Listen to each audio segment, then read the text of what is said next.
right.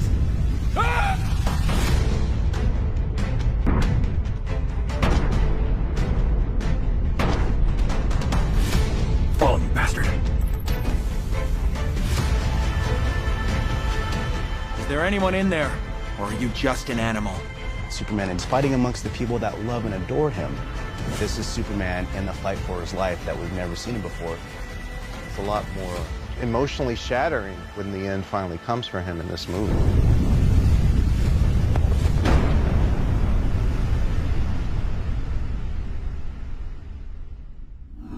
We've got 30 seconds. You need to fire engines now. In this movie, Doomsday is a bit of a mystery.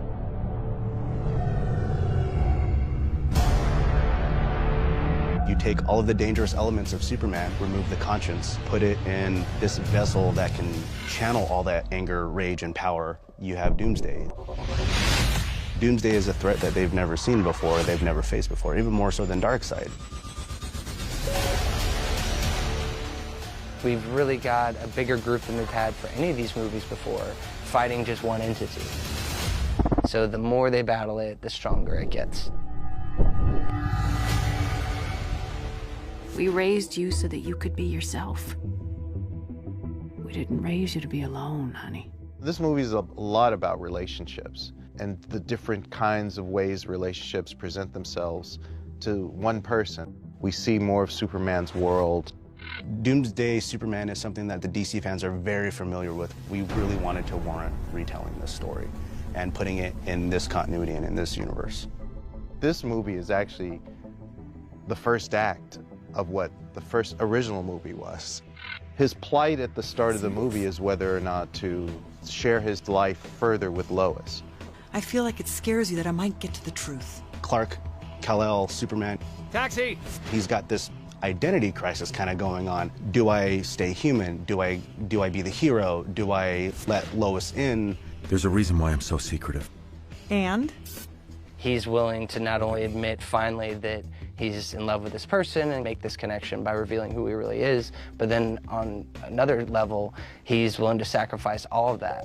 We have other characters that weren't in the first movie. We incorporate the Justice League in this movie as well. Okay, next up. A lot of their scenes in this movie are basically scenes where he's asking their advice. Aren't you worried? About what? About bringing her into your world. The dangers. The sacrifice. Lois is us in this movie.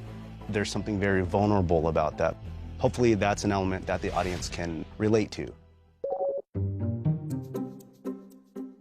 I feel like I say this a couple of times a week, but thanks, Superman. I don't know what we'd do without you.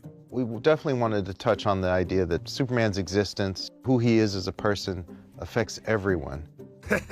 Superman! In this movie, we introduced Bibbo, who has no real connection to Superman other than he's a huge fan.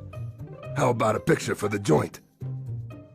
I really feel the producers do a great job of setting up that likability from Bibbo, that relatability, and Stupid thing. the story of him being saved in connection to all the other characters. Say Superman! Superman!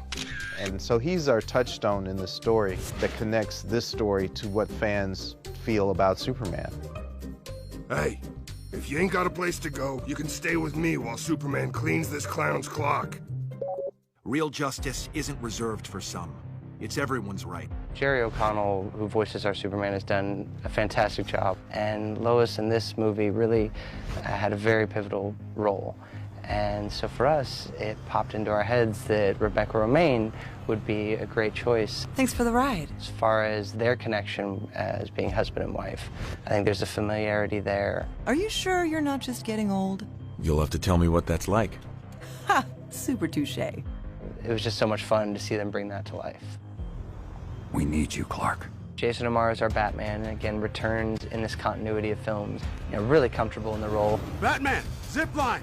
Shamar Moore has been Cyborg since Justice League War, and he comes in with such enthusiasm. Where is that monstrosity? Rosario Dawson is so much fun as our Wonder Woman. She just really brings not only the toughness, but the humor where it's needed. Towel? I don't sweat. Maybe not on the outside. No real thoughts. It's all aggression, All about the fight.